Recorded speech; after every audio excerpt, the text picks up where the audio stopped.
Punjabi radio USA ਸੁਣ ਰਹੇ ਸਾਰੇ ਸਰੋਤਿਆਂ ਨੂੰ ਮੇਰੇ ਜਗਮੋਹਨ ਸਿੰਘ ਵੱਲੋਂ ਪਿਆਰ ਭਰੀ ਸਤਿ ਸ਼੍ਰੀ ਅਕਾਲ। ਅੱਜ 10 ਜੂਨ ਦਿਨ ਸ਼ੁੱਕਰਵਾਰ ਪ੍ਰੋਗਰਾਮ ਲੈ ਕੇ ਹਾਜ਼ਰ ਹਾਂ ਅਪਡੇਟ ਅਮਰੀਕਾ, ਜਿਸ ਦੇ ਵਿੱਚ ਤੁਹਾਨੂੰ ਵਰਲਡ ਦੀਆਂ ਨਿਊਜ਼, ਅਮਰੀਕਾ ਦੀਆਂ ਨਿਊਜ਼, ਮੌਸਮ ਦੇ ਬਾਰੇ ਜਾਣਕਾਰੀ, ਇਕੋਨਮੀ ਦੀ ਜਾਣਕਾਰੀ, ਵੱਖ-ਵੱਖ ਕੰਟਰੀ ਦੇ ਹਿਸਾਬ ਨਾਲ ਕਰੰਸੀ ਐਕਸਚੇਂਜ ਰੇਟ ਅਤੇ ਸੋਨੇ ਅਤੇ ਚਾਂਦੀ ਦੇ ਭਾਅ ਦੱਸਾਂਗੇ। ਅੱਜ ਦੀਆਂ ਖਬਰਾਂ ਦੀ ਸ਼ੁਰੂਆਤ ਕਰਨ ਤੋਂ ਪਹਿਲਾਂ ਅਸੀਂ ਧੰਨਵਾਦ ਕਰਦੇ ਹਾਂ ਆਪਣੇ ਸਪਾਂਸਰਸ ਦਾ, ਜਿਨ੍ਹਾਂ ਨੇ ਅੱਜ ਦੇ ਇਸ ਪ੍ਰੋਗਰਾਮ ਦੇ ਵਿੱਚ ਹਿੱਸਾ ਪਾ ਕੇ ਇਸ ਨੂੰ ਅੱਗੇ ਵਧਾਇਆ ਅਤੇ ਤੁਹਾਡੇ ਤੱਕ ਪਹੁੰਚਾਇਆ। ਅੱਜ ਦੀਆਂ ਖਬਰਾਂ ਦੇ ਸਪਾਂਸਰਸ ਹਨ ਖਾਲਸਾ ਇੰਸ਼ੋਰੈਂਸ ਏਜੰਸੀ ਵਾਲੇ ਸੈਨ ਹੋਜ਼ੇ ਤੋਂ, ਜੋ ਕਿ ਹਰ ਪ੍ਰਕਾਰ ਦੀ ਇੰਸ਼ੋਰੈਂਸ ਕਰਦੇ ਹਨ ਅਤੇ ਕਿਸੇ ਵੀ ਤਰ੍ਹਾਂ ਦੀ ਇੰਸ਼ੋਰੈਂਸ ਦੀ ਜਾਣਕਾਰੀ ਦੇ ਲਈ ਤੁਸੀਂ ਇਹਨਾਂ ਨੂੰ ਕਾਲ ਕਰ ਸਕਦੇ ਹੋ 408-272-2500 ਤੇ। ਇਸ ਦੇ ਨਾਲ ਸੰਤੋਖ ਸਿੰਘ ਬਾਸੀ, ਪਰਮਜੀਤ ਕੌਰ ਜੀ ਬਾਸੀ ਫਰੀਮੌਂਟ ਤੋਂ, ਮਨਜੀਤ ਸਿੰਘ ਨਰਿੰਦਰ ਕੌਰ ਕੁਲਾਰ ਜੀ ਕਲੋਵਿਸ ਤੋਂ ਅਤੇ ਗਿਆਨ ਸਿੰਘ ਨਾਗਰਾ ਜੀ ਸੈਨ ਹੋਜ਼ੇ ਤੋਂ। ਜੇਕਰ ਤੁਸੀਂ ਵੀ ਇਸ ਪ੍ਰੋਗਰਾਮ ਨੂੰ ਜਾਂ ਪੰਜਾਬੀ ਰੇਡੀਓ USA ਦੇ ਕਿਸੇ ਵੀ ਹੋਰ ਪ੍ਰੋਗਰਾਮ ਨੂੰ ਸਪਾਂਸਰ ਕਰਨਾ ਚਾਹੁੰਦੇ ਹੋ ਤਾਂ ਤੁਸੀਂ ਕਾਲ ਕਰ ਸਕਦੇ ਹੋ 408-722-7698 ਤੇ, ਜਾਂ ਫਿਰ ਸਾਨੂੰ ਈਮੇਲ ਕਰ ਸਕਦੇ ਹੋ ਸਾਡੇ ਈਮੇਲ ਐਡਰੈਸ info@punjabiradiousa.com ਤੇ। ਹੁਣ ਵਧਦੇ ਹਾਂ ਜੀ ਅੱਜ ਦੀ ਪਹਿਲੀ ਖਬਰ ਵੱਲ। 3 ਵਾਰ ਦੇ heavyweight boxing champion Muhammad Ali ਨੂੰ ਅੱਜ ਕੈਂਟਕੀ ਦੇ ਲੂਜ਼ਵਿਲੇ ਦੇ ਵਿੱਚ ਅੰਤਿਮ ਵਿਦਾਈ ਦਿੱਤੀ ਗਈ। ਉਹਨਾਂ ਨੂੰ ਦਿੱਤੀ ਗਈ ਅੰਤਿਮ ਸ਼ਰਧਾਂਜਲੀ ਦੇ ਵਿੱਚ ਹਜ਼ਾਰਾਂ ਲੋਕਾਂ ਸਮੇਤ ਸਾਬਕਾ ਰਾਸ਼ਟਰਪਤੀ ਬਿਲ ਕਲਿੰਟਨ, ਹਾਲੀਵੁੱਡ ਦੇ ਮਸ਼ਹੂਰ ਐਕਟਰ ਵਿਲ ਸਮਿਥ, ਪ੍ਰਸਿੱਧ ਮੁੱਕੇਬਾਜ਼ ਮਾਈਕ ਟਾਇਸਨ ਅਤੇ ਸੌਕਰ ਦੇ ਮਸ਼ਹੂਰ ਖਿਡਾਰੀ ਡੇਵਿਡ ਬੈਕਮ ਵੀ ਮੌਜੂਦ ਰਹੇ। ਮੁਹੰਮਦ ਅਲੀ ਦੀ ਮੌਤ ਪਿਛਲੇ ਹਫ਼ਤੇ 3 ਜੂਨ ਨੂੰ ਫਿਨਿਕਸ, ਐਰੀਜ਼ੋਨਾ ਦੇ ਇੱਕ ਹਸਪਤਾਲ ਦੇ ਵਿੱਚ ਹੋਈ ਸੀ। ਉਹਨਾਂ ਦੀ ਉਮਰ 74 ਸਾਲ ਸੀ ਅਤੇ ਉਹ ਪਿਛਲੇ ਕਾਫੀ ਸਮੇਂ ਤੋਂ ਸਾਹ ਦੀ ਬਿਮਾਰੀ ਤੋਂ ਪੀੜਤ ਸਨ। ਡਾਕਟਰਜ਼ ਨੇ ਦੱਸਿਆ ਸੀ ਕਿ ਬਾਕਸਿੰਗ ਦੇ ਮੁਕਾਬਲਿਆਂ ਦੇ ਦੌਰਾਨ ਲੱਗੇ ਪੰਚਜ਼ ਕਾਰਨ ਉਹਨਾਂ ਨੂੰ ਇਹ ਬਿਮਾਰੀ ਹੋਈ ਸੀ। ਇਸ ਮੌਕੇ ਦੇ ਉੱਤੇ ਉਹਨਾਂ ਦੀ ਚੌਥੀ ਪਤਨੀ ਲੋਨੀ ਅਲੀ ਨੇ ਕਿਹਾ ਕਿ ਮੁਹੰਮਦ ਅਲੀ ਮੌਤ ਤੋਂ ਡਰਨ ਵਾਲੇ ਵਿਅਕਤੀ ਨਹੀਂ ਸਨ। ਉਹਨਾਂ ਨੇ ਇਸ ਮੌਕੇ ਦੇ ਉੱਤੇ ਕਿਹਾ ਕਿ ਸਾਨੂੰ ਉਹਨਾਂ ਦੀ ਜ਼ਿੰਦਗੀ ਤੋਂ ਬਹੁਤ ਕੁਝ ਸਿੱਖਣ ਨੂੰ ਮਿਲਦਾ ਹੈ ਅਤੇ ਉਹਨਾਂ ਦੀ ਉਪਲਬਧੀਆਂ ਨੂੰ ਨਜ਼ਰਅੰਦਾਜ਼ ਨਹੀਂ ਕੀਤਾ ਜਾ ਸਕਦਾ। ਡੈਲਸ ਏਅਰਪੋਰਟ ਤੇ ਇੱਕ ਵਿਅਕਤੀ ਨੇ ਪੁਲਿਸ ਅਫਸਰ ਦੇ ਉੱਤੇ ਪੱਥਰ ਨਾਲ ਹਮਲਾ ਕਰਨ ਦੀ ਕੋਸ਼ਿਸ਼ ਕੀਤੀ, ਜਿਸ ਦੇ ਜਵਾਬ ਦੇ ਵਿੱਚ ਪੁਲਿਸ ਅਫਸਰ ਨੂੰ ਗੋਲੀ ਚਲਾਉਣੀ ਪਈ। ਇਸ ਘਟਨਾ ਤੋਂ ਬਾਅਦ ਡੈਲਸ ਏਅਰਪੋਰਟ ਦੇ ਉੱਤੇ ਭੱਜਦੜ ਮਚ ਗਈ। ਡੈਲਸ ਦੇ ਨੰਬਰ 2 ਏਅਰਪੋਰਟ ਲਵ ਫੀਲਡ ਦੇ ਉੱਤੇ 29 ਸਾਲਾ ਸ਼ੌਨ ਡਾਇਮੰਡ ਦੋਨਾਂ ਹੱਥਾਂ ਦੇ ਵਿੱਚ ਪੱਥਰ ਫੜ ਕੇ ਪੁਲਿਸ ਅਫਸਰ ਵੱਲ ਨੂੰ ਵਧਿਆ, ਜਿਸ ਤੋਂ ਬਾਅਦ ਪੁਲਿਸ ਅਫਸਰ ਨੇ ਉਸ ਦੇ ਉੱਤੇ ਗੋਲੀ ਚਲਾਈ। ਹੁਣ ਉਸ ਦੀ ਹਾਲਤ ਸਥਿਰ ਦੱਸੀ ਜਾ ਰਹੀ ਹੈ। ਪ੍ਰਾਪਤ ਜਾਣਕਾਰੀ ਦੇ ਅਨੁਸਾਰ ਸ਼ੌਨ ਡਾਇਮੰਡ ਨੂੰ ਪਹਿਲਾਂ ਇੱਕ ਮਾਮਲੇ ਦੇ ਵਿੱਚ ਪੁਲਿਸ ਨੇ ਸੋਮਵਾਰ ਨੂੰ ਗ੍ਰਿਫਤਾਰ ਕੀਤਾ ਸੀ ਅਤੇ ਅੱਜ ਉਸ ਦੀ ਗਰਲਫ੍ਰੈਂਡ ਉਸ ਦੀ ਜ਼ਮਾਨਤ ਕਰਾ ਕੇ ਉਸ ਨੂੰ ਮੈਰੀਲੈਂਡ ਉਸ ਦੇ ਘਰ ਦੇ ਵਿੱਚ ਲੈ ਕੇ ਜਾ ਰਹੀ ਸੀ। ਡੈਮੋਕ੍ਰੈਟਿਕ ਪਾਰਟੀ ਦੇ ਅਤੇ ਰਿਪਬਲਿਕਨ ਪਾਰਟੀ ਦੇ ਉਮੀਦਵਾਰਾਂ ਦੇ ਨਾਮ ਲਗਭਗ ਤੈਅ ਹੋਣ ਤੋਂ ਬਾਅਦ ਹੁਣ ਹਿਲਰੀ ਕਲਿੰਟਨ ਅਤੇ ਡੋਨਲਡ ਟਰੰਪ ਨਵੰਬਰ 2016 ਦੇ ਵਿੱਚ ਹੋਣ ਜਾ ਰਹੀਆਂ ਚੋਣਾਂ ਦੇ ਲਈ ਪੂਰੀ ਤਰ੍ਹਾਂ ਜੁਟ ਚੁੱਕੇ ਹਨ। ਡੋਨਲਡ ਟਰੰਪ ਅਤੇ ਹਿਲਰੀ ਕਲਿੰਟਨ ਇੱਕ ਦੂਸਰੇ ਦੇ ਉੱਪਰ ਵਿਅਕਤੀਗਤ ਹਮਲੇ ਵੀ ਕਰ ਰਹੇ ਹਨ ਅਤੇ ਦੋਨੇ ਹੀ ਇੱਕ ਦੂਸਰੇ ਨੂੰ ਰਾਸ਼ਟਰਪਤੀ ਬਣਨ ਦੇ ਲਈ ਅਨਫਿਟ ਦੱਸਦੇ ਹਨ। ਹਿਲਰੀ ਕਲਿੰਟਨ ਨੇ ਪਲੈਨਡ ਪੇਰੈਂਟਹੁੱਡ ਨੂੰ ਫੰਡ ਨਾ ਦੇਣ, ਅਬੋਰਸ਼ਨ ਨੂੰ ਇਲੀਗਲ ਕਰਨ ਅਤੇ ਹੋਰ ਵੀ ਕਈ ਮਹਿਲਾਵਾਂ ਦੇ ਹੱਕ ਨੂੰ ਲੈ ਕੇ ਡੋਨਲਡ ਟਰੰਪ ਦੇ ਉੱਤੇ ਨਿਸ਼ਾਨਾ ਕੱਸਿਆ। ਡੋਨਲਡ ਟਰੰਪ ਦੀ ਪਹਿਲਾਂ ਹੀ ਫੌਕਸ ਚੈਨਲ ਦੀ ਨਿਊਜ਼ ਐਂਕਰ ਮੈਗਨ ਕੈਲੀ ਅਤੇ ਰਿਪਬਲਿਕਨ ਪਾਰਟੀ ਦੀ ਕੈਲੀਫੋਰਨੀਆ ਦੇ ਉੱਤੇ ਹਮਲਾ ਕਰਨ ਦੇ ਮਾਮਲੇ ਦੇ ਵਿੱਚ ਕਾਫੀ ਫਜੀਅਤ ਹੋ ਚੁੱਕੀ ਹੈ। ਉਧਰ ਹੀ ਡੋਨਲਡ ਟਰੰਪ ਨੇ ਹਿਲਰੀ ਕਲਿੰਟਨ ਦੇ ਉੱਤੇ ਹਮਲਾ ਕਰਦੇ ਹੋਏ ਕਿਹਾ ਕਿ ਹਿਲਰੀ ਕਲਿੰਟਨ ਅਮਰੀਕਨ ਲੋਕਾਂ ਦੀ ਤਨਖਾਹ ਨੂੰ ਕਮਜ਼ੋਰ ਕਰ ਰਹੀ ਹੈ ਅਤੇ ਉਹਨਾਂ ਦੀਆਂ ਪਾਲਿਸੀਜ਼ ਇਮੀਗ੍ਰੇਸ਼ਨ ਨੂੰ ਹੋਰ ਵਧਾਉਣਗੀਆਂ, ਜਿਸ ਦੇ ਨਾਲ ਅਮਰੀਕਾ ਦੇ ਵਿੱਚ ਗਰੀਬੀ ਅਤੇ ਬੇਰੁਜ਼ਗਾਰੀ ਵਧੇਗੀ।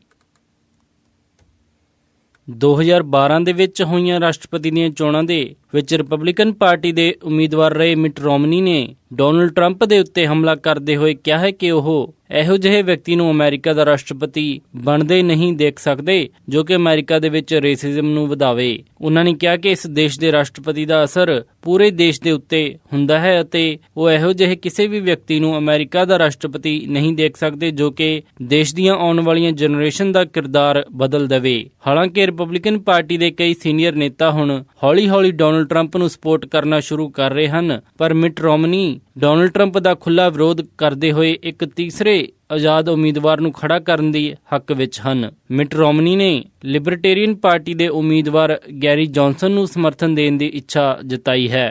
ਖਬਰਾਂ ਦੇ ਮੁਤਾਬਿਕ ਗੈਰੀ ਜੌਨਸਨ ਦੇ ਨਾਲ ਉਪ ਰਾਸ਼ਟਰਪਤੀ ਦੇ ਉਮੀਦਵਾਰ ਮੈਸੇਚੂਸੇਟਸ ਦੇ ਸਾਬਕਾ ਗਵਰਨਰ ਬਿਲ ਵੈਲਡ ਹਨ, ਜਿਨ੍ਹਾਂ ਨੇ ਕਿ ਮਿਟ ਰੋਮਨੀ ਦੇ ਲਈ ਫੰਡ ਰੇਜ਼ਿੰਗ ਕੀਤੀ ਸੀ। ਜਦੋਂ ਮਿਟ ਰੋਮਨੀ ਤੋਂ ਪੁੱਛਿਆ ਗਿਆ ਕਿ ਕੀ ਖੁਦ ਉਹ ਇਹਨਾਂ ਚੋਣਾਂ ਦੇ ਵਿੱਚ ਖੜੇ ਹੋਣ ਬਾਰੇ ਸੋਚ ਰਹੇ ਹਨ, ਤਾਂ ਉਹਨਾਂ ਨੇ ਇਸ ਤੋਂ ਸਾਫ਼ ਇਨਕਾਰ ਕਰ ਦਿੱਤਾ। ਅਮਰੀਕਾ ਦੀ ਇੱਕ ਵੱਡੀ ਲੇਬਰ ਯੂਨੀਅਨ AFL-CIO ਦੇ ਰਾਜਨੀਤਿਕ ਕਮੇਟੀ ਨੇ 2016 ਦੀਆਂ ਚੋਣਾਂ ਦੇ ਵਿੱਚ ਹਿਲਰੀ ਕਲਿੰਟਨ ਨੂੰ ਸਮਰਥਨ ਦੇਣ ਦੀ ਸਿਫਾਰਿਸ਼ ਕੀਤੀ ਹੈ। ਹਜੇ ਉਹਨਾਂ ਦਾ ਇਹ ਫੈਸਲਾ ਫਾਈਨਲ ਨਹੀਂ ਹੋਇਆ ਹੈ ਅਤੇ ਜੂਨ 16 ਨੂੰ ਹੋਣ ਜਾਰੀ ਜਨਰਲ ਬੋਰਡ ਦੀ ਮੀਟਿੰਗ ਤੋਂ ਬਾਅਦ ਇਹ ਅਨਾਉਂਸ ਕੀਤਾ ਜਾਏਗਾ ਕਿ ਉਹ ਕਿਸ ਨੂੰ ਸਮਰਥਨ ਦੇ ਰਹੇ ਹਨ।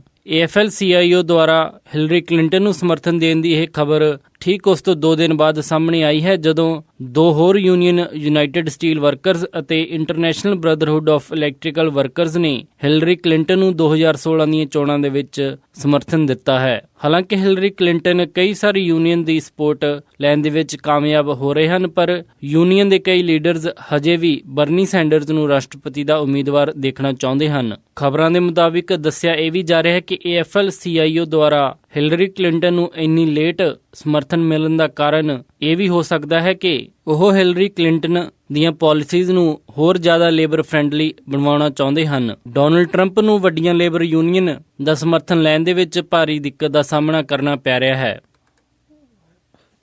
ਲਾਸ ਐਂਜਲਸ ਦੇ ਨਜ਼ਦੀਕ ਇੱਕ ਸਬ-ਅਰਬ ਹੌਥੋਰਨ ਦੇ ਵਿੱਚ ਹੋਏ ਇੱਕ ਛੋਟੇ ਵਿਮਾਨ ਹਾਦਸੇ ਦੇ ਵਿੱਚ 2 ਲੋਕਾਂ ਦੀ ਮੌਤ ਹੋ ਗਈ ਹੈ।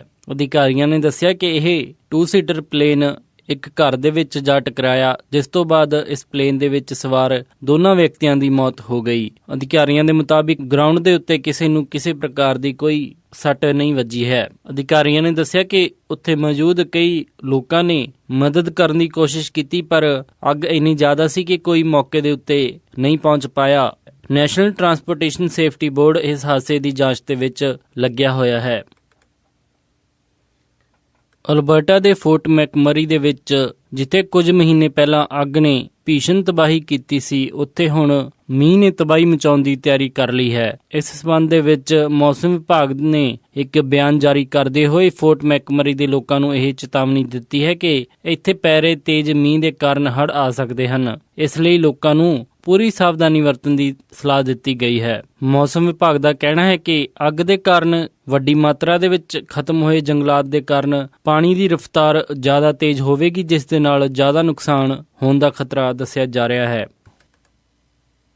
ਇਹ ਸਨ ਅੱਜ ਦੀਆਂ ਕੁਝ ਖਾਸ ਖਬਰਾਂ ਤੇ ਹੁਣ ਵਧਦੇ ਹਾਂ ਜੀ ਮੌਸਮ ਦੀ ਜਾਣਕਾਰੀ ਦੇ ਵੱਲ। ਸ਼ਨੀਵਾਰ ਨੂੰ ਸੈਨ ਹੋਜ਼ੇ ਦੇ ਵਿੱਚ ਹਾਈ ਟੈਂਪਰੇਚਰ ਰਹੇਗਾ 84 ਡਿਗਰੀ ਅਤੇ ਲੋ ਟੈਂਪਰੇਚਰ 56 ਡਿਗਰੀ। ਸੈਨ ਫਰਾਂਸਿਸਕੋ ਦੇ ਵਿੱਚ 73 ਡਿਗਰੀ ਹਾਈ ਅਤੇ ਰਾਤ ਨੂੰ 55 ਡਿਗਰੀ ਲੋ।